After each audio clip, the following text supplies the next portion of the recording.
Welcome.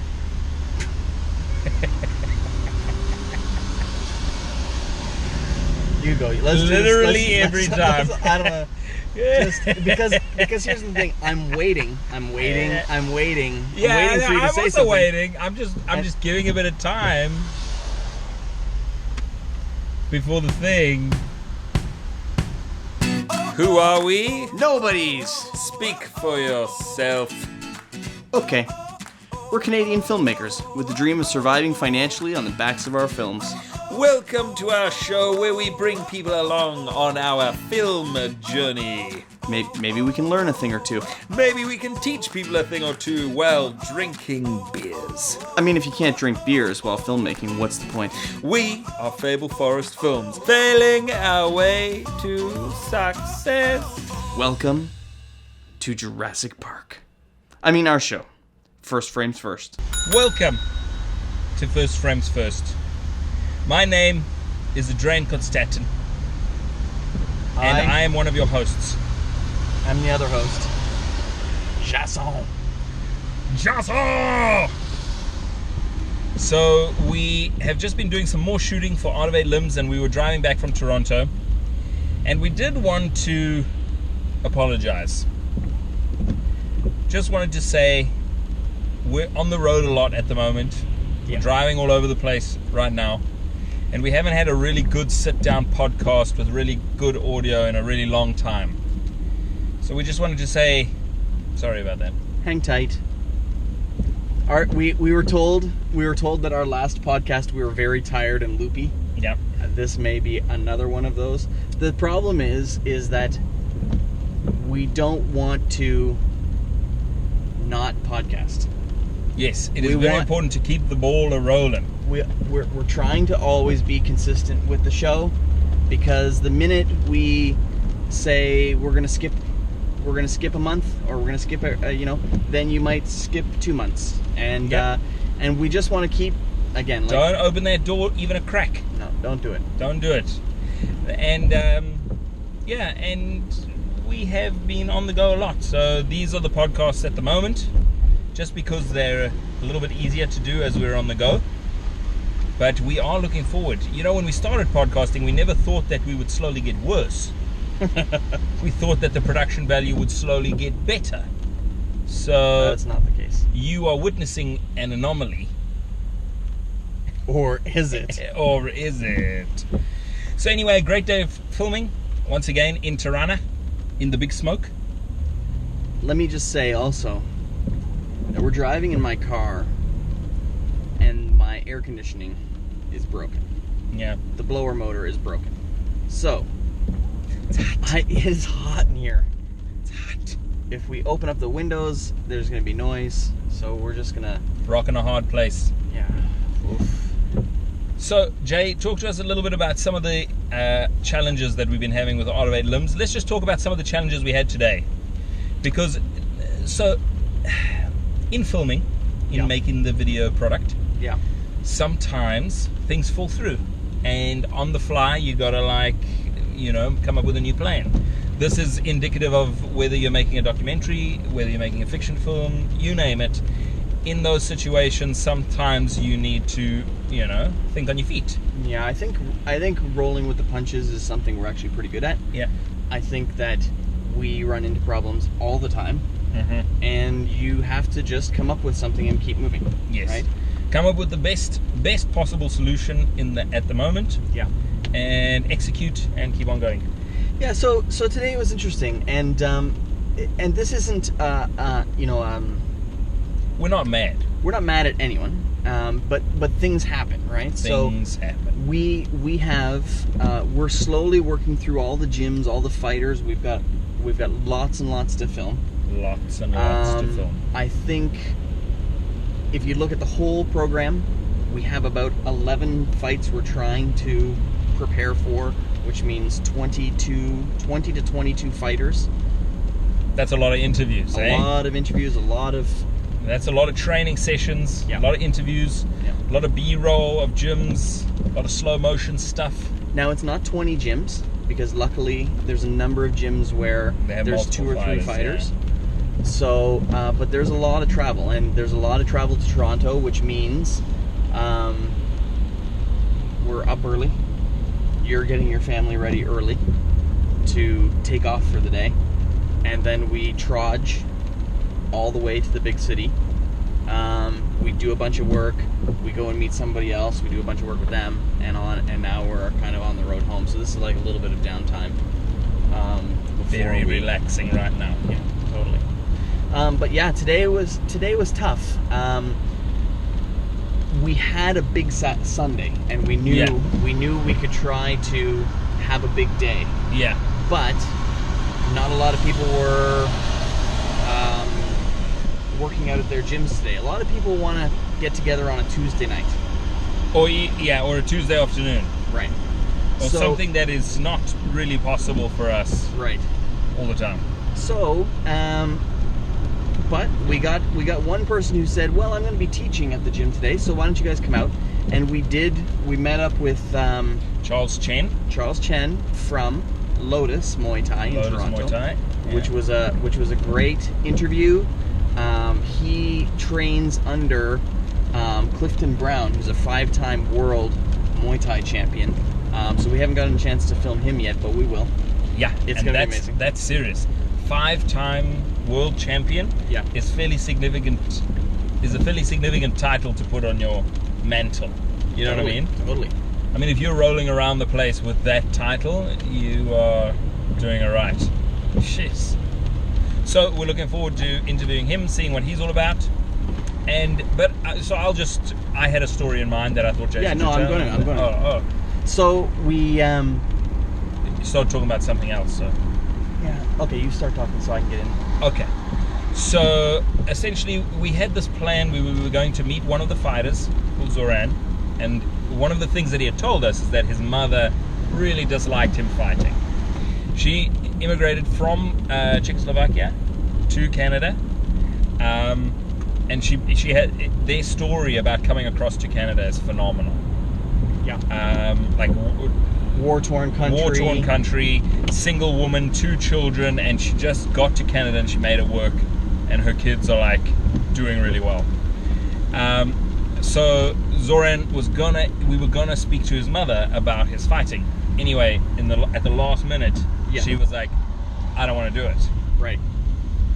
So we just had to come up with an alternative outside of the gym segment that we could do with Zoran. Yeah, now the cool thing is he also, in addition to being a Muay Thai fighter, he invents board games.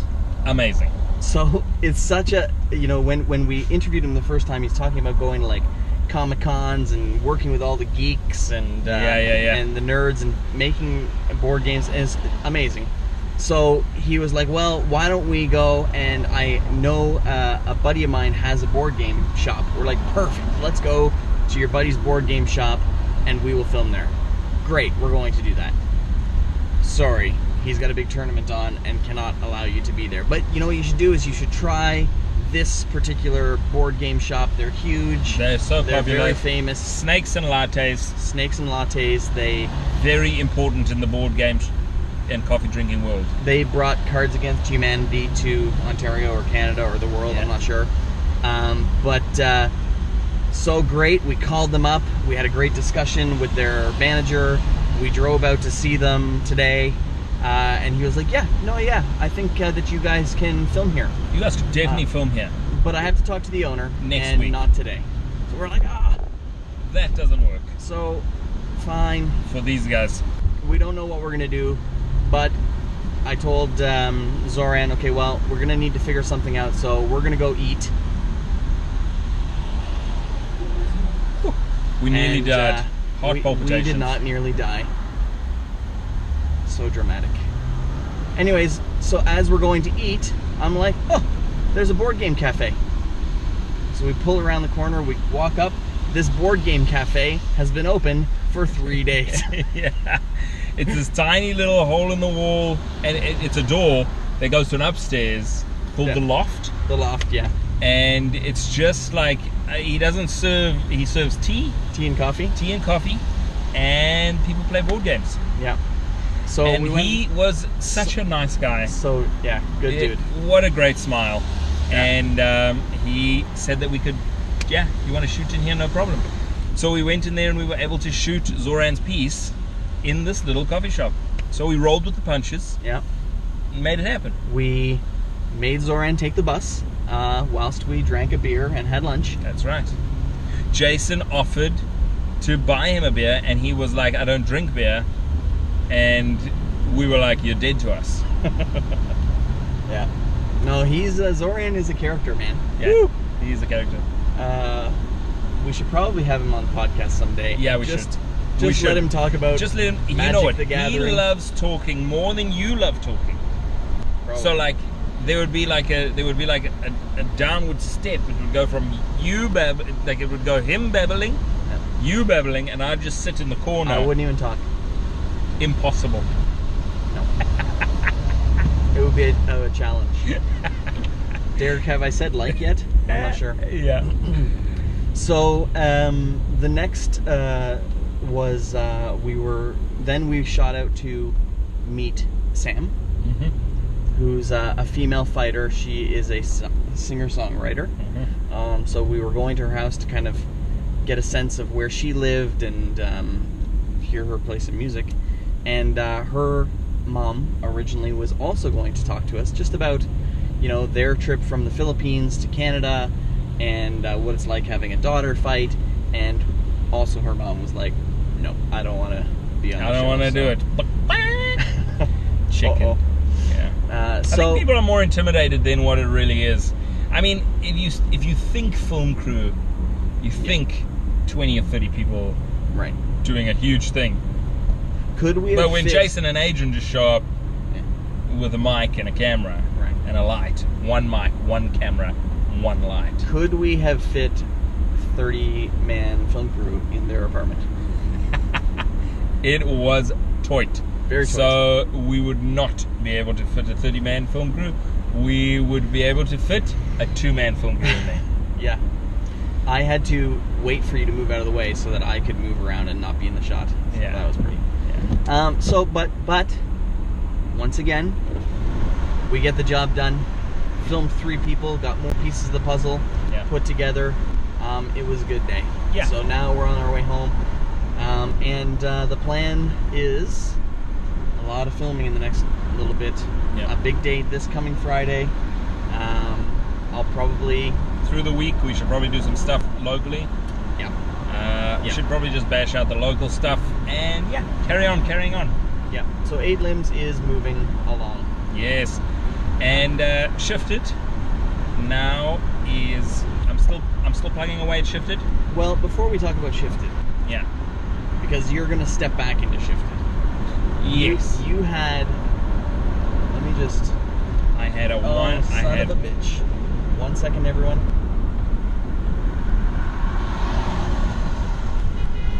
Yeah, I know. I did the wrong thing there, guys.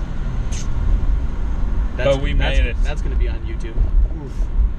Well, because I can't see. This is part of the problem because I don't have air conditioning right now, so I can't see. It's probably not a good idea to be driving when you can't really see out the windshield. It's a little foggy, but I missed the fact that we were on the 400 to Barrie. So 401. yeah. Wait. Sorry, everyone.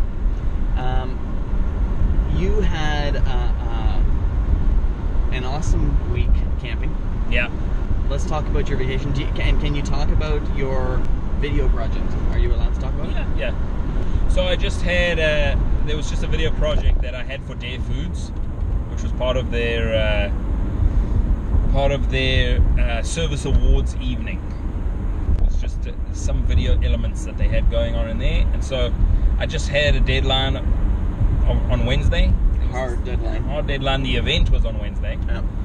And the information was coming through from Dare, and the timeline was tight, and we were supposed to be on holiday all of this week. Yeah. So it was just towards the end of the deadline, with all the changes and all the alterations and going back and forth all the time, just to fine tune everything, because they are a bilingual company. So you got French, French and English, in the video, just making sure that everything is top notch. Right. You want to put together a solid product. Yes, exactly. And it just meant that I had to leave family camping, shoot off home, because I took work to family camping. Right. But, I took my ability to work there. But the internet was so terrible. Right. You couldn't even send an email if you wanted to. People weren't even getting texts depending on your carrier. They did not have good cell service or high-speed internet at camping. They had a hotspot, and you would log onto the hotspot, and nothing. It was just terrible. You couldn't do anything. And it makes you really appreciate when you have good internet. I needed to download a song. They needed one change. Right. I needed to download a song that was 8 megabytes. Right. With my internet at home, it would be like this. Download. Got it. Right. It took 25 minutes. After a bunch of cancelled downloads, after a bunch of downloads that didn't work. Right. So eventually I had to go home.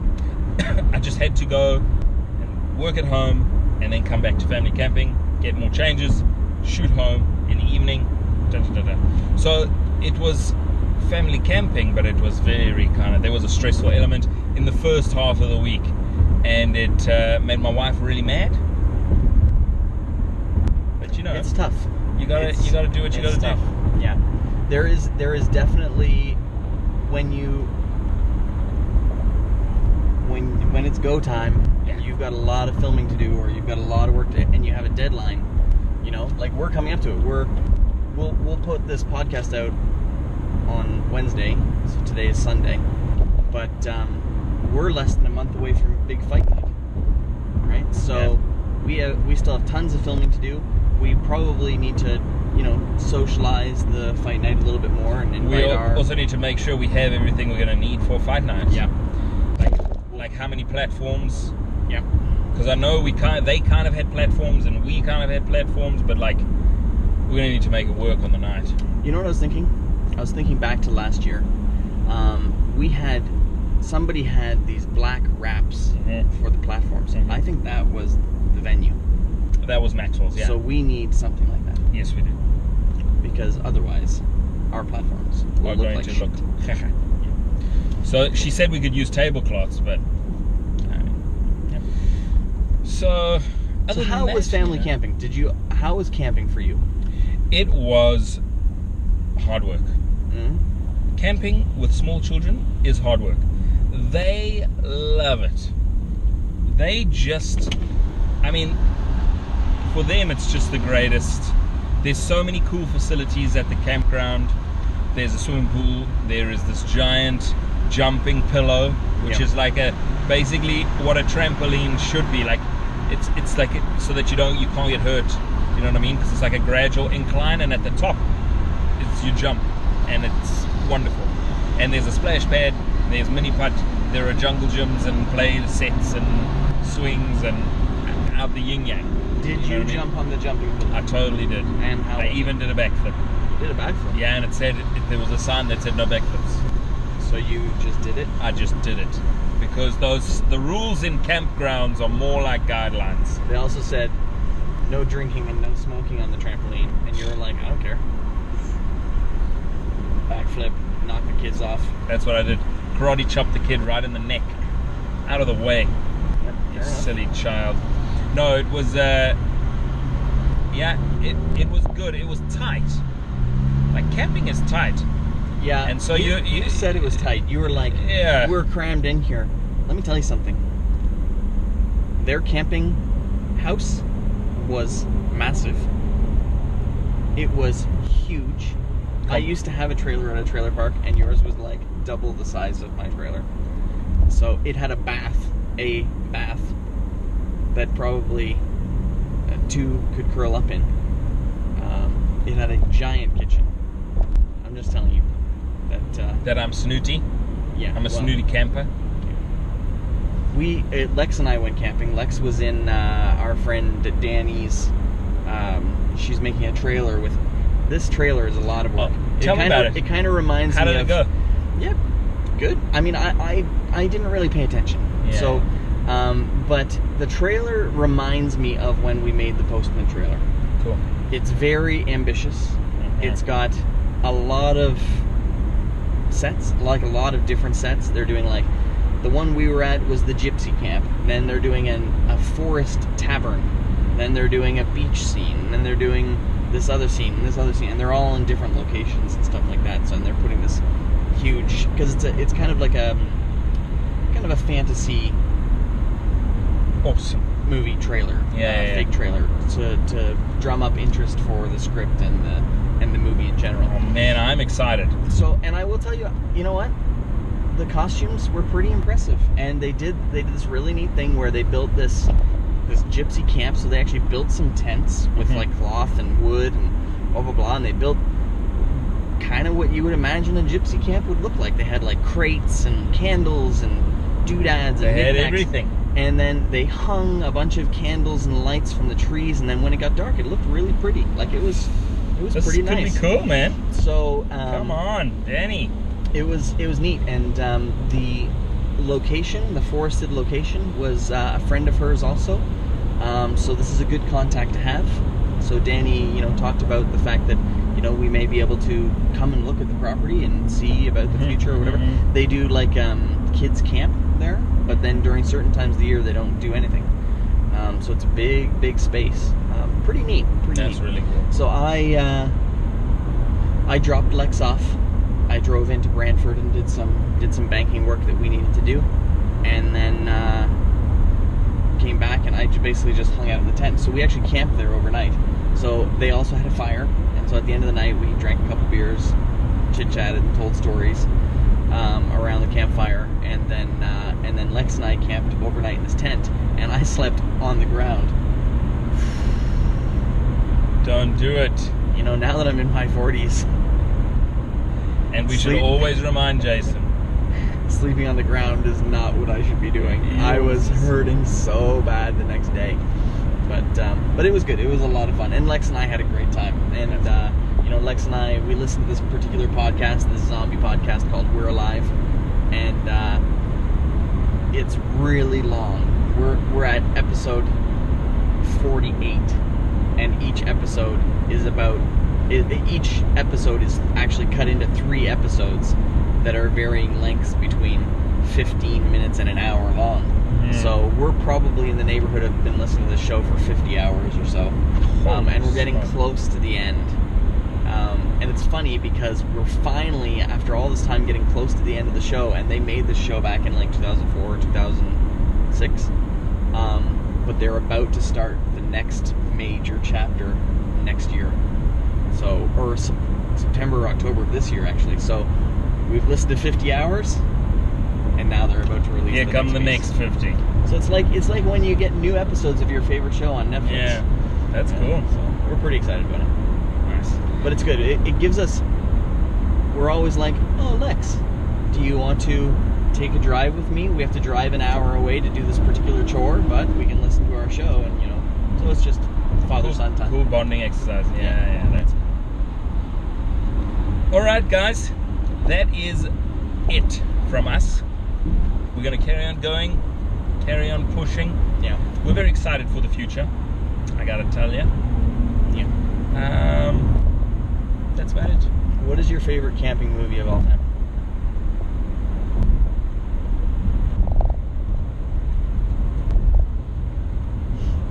I can't even think of a camping movie right now. Can't even think of a camping movie. Where everybody camps? How about a movie where people go to a cabin? I mean, I just watched Cabin in the Woods for the first time, and I was like shocked. We just watched, when we went on our writer's retreat, 2 camping movies. Yeah, Cabin in the Woods. Yeah, and The Ritual. What about Blair Witch Project? Does that count as a camping? That is totally a camping movie. And that movie did rock my world when I saw it. It wasn't like one of those movies that makes you want to become a filmmaker, but like I was just like, I left the movie was like, and thinking, was that real? Yeah. Because it hit me at that, I was like 13, 14. I think. When I saw that movie in the theater, I think I mentioned this before, probably on the podcast. It made me vomit. Whoa. Yeah. I don't know why, but maybe I wasn't feeling the best to begin with, but all the shaky cam messed with my stomach, and I almost missed the ending because I had to run out and puke in the theater, and then I still came back to finish the end. Wow. But I almost missed the very end piece with the dude in the corner. So I actually watched it with Connor on VHS down in the little office, and recently, maybe within this year, and he thought it was great. Yeah. And you know what? I forgot how good the actual actors were. They were amazing. They were really, really good. Yeah. So even though it was low budget, Because low if you quality, believe, they were really good. yeah. And anyways, I don't know if that's the greatest camping movie of all time, but It's right up there. how about Castaway? Does that count? Yeah. But if Castaway counts as a camping movie, then does So does like Alive. yeah. And what's just the a bunch, what's just a soccer team, you know, with just a flight problem, going camping in Totally. the Andes, Lost? in the Alps. I don't know. And what's that? What's the movie with the guy on the yacht? With the Brad Pitt's dad, Brad Pitt's real dad, Robert Redford. He's in the yacht. Robert Redford is Brad Pitt's actual dad. Let me tell you something. Is that true? No, Oh, of course not. But if you look at Robert Redford and you look at Brad Pitt, if you look at Robert Redford when he was young, and then you look at Brad Pitt, you're like, holy smoke. They are the same. And I feel like in the Hollywood system, they were like, okay, these are going to be your pretend parents, but we're actually going to create the ultimate star by merging you, Robert Redford, with Susan Sarandon, whoever. Helen Mirren. I don't even know who. But like then they genetically made Brad Pitt into the superstar, and Robert Redford's his real dad. Oh, okay. They were in Spy Game together. Yes, they were. And that's where you can really see it. Yeah. I mean, come on. So don't come in with your pretend. Okay? We all know he's your biological son. I think we should And you start, just wanted to do something father-son together. That's why you're in Spy Game. when we do our film facts, when Yeah. we kick that back off, Yeah. should we Make that film fact. Fake film fact. fake film facts? That would be really interesting. Hashtag not a film fact. Robert Redford is Brad Pitt's father. Little known Hollywood facts. Boom. Okay, that's it for today. See you guys. Adios, muchachos. Dream big. Work hard. Bye. Thanks for watching. First frames first. Yes. First frames first. Thank you, Jason. Welcome. If you enjoyed, head over to our website, www.thefableforest.com. Check out our films and sign up for our newsletter where we will send you exclusive content. Hit us up on our socials, Facebook, Twitter, Instagram, always at The Fable Forest. And share our show with your friends. It'll really help us out a lot. Dream big. Work hard.